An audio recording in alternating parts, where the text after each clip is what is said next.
Well, now that we recently reviewed the most inexpensive single barrel that I know, the Benchmark single barrel, let's review the second most inexpensive single barrel that I know, Evan Williams Single Barrel Vintage 2016. So this is an annual ongoing release from Evan Williams that I've always enjoyed.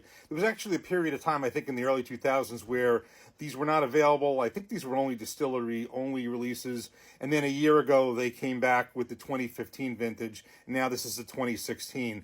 And then prior to that, I used to, much earlier in my bourbon journey, well before TikTok, I used to get those every year. And at that time, this being 86.6 proof was perfect for me. Now, this is certainly quite low, but there is something nice, mellow about it, very tasty. And if you want a low proof pour, I think this is perfect. So last year, which is the first year that these were available after the hiatus of a few years where it was only distillery only, I was able to get the 2015. I had that bottle, and I ended up having an extra one, and I have not opened this. So this is 2015.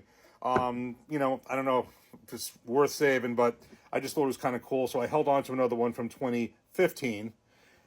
And now we're going to open up and review the 2016. I remember last year, I liked it. It was definitely the best, Evan Williams, of the Evan Williams pours. I've never had the 12-year, so I can't say on that, but of the Evan Williams, the Bottled and Bond, and the 1783, whatever that is, this one is definitely, to me, was the best. We're going to try this one on this one. So it's 86.6 proof. Now the specifics, which I find this is what I really like about these, and we'll take a look at the back of the bottle. They have these dates. Last year actually was handwritten. This looks like it's printed. But it tells you, that's why it's called vintage dated. It tells you when it's barreled, barrel number, and bottled. So this is barreled on 10/1/2016, barrel number 864, bottled on 12/4/2024. So this is 8 years and 2 months old. Not bad. It's a 30, and it goes anywhere between $35 and $39 in New Jersey. Again, that's why I say it's about the second most inexpensive single barrel. Benchmark single barrel is about 27. I saw it 28 somewhere. Certainly still on the low side for a single barrel. So this is 8 year, 2 months. Last year's was 2 months older than that, 8 years, 4 months. I've seen them range anywhere from, in the high 7 years. Generally, it's around 8 years, give or take.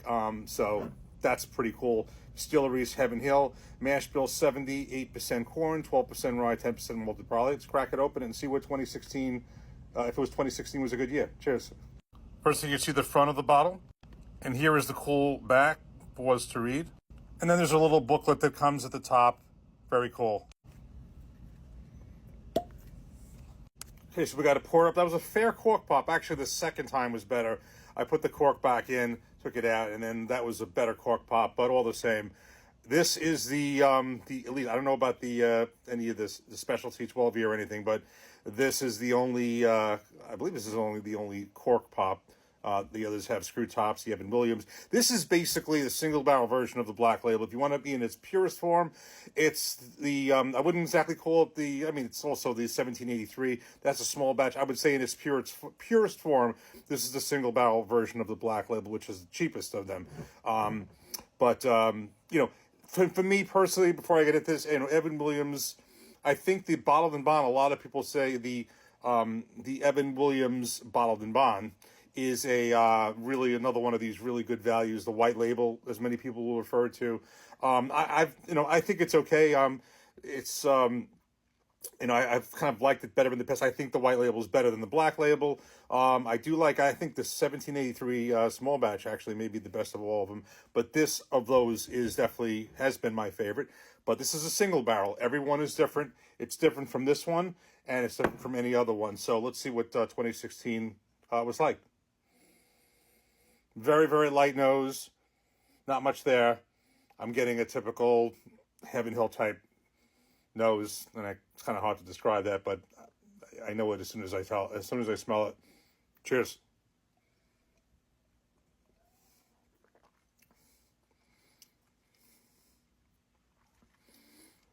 It's good. I mean, it's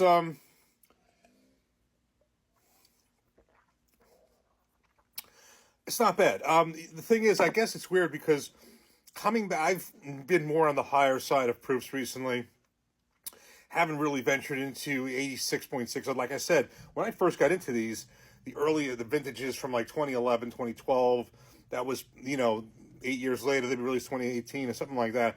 That was really good for me at that time, because I was in the 86 to, if I said 100 proof, that would really be on the high side.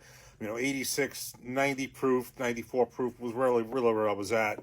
Now, I'm definitely, always, usually, typically north of 100 proof, though certainly some 90 proofs I enjoy. So this is light. This tastes a little thin to me now that I'm having it. For some reason, and maybe I'll put these side by side, is Cracked the 2015 Open.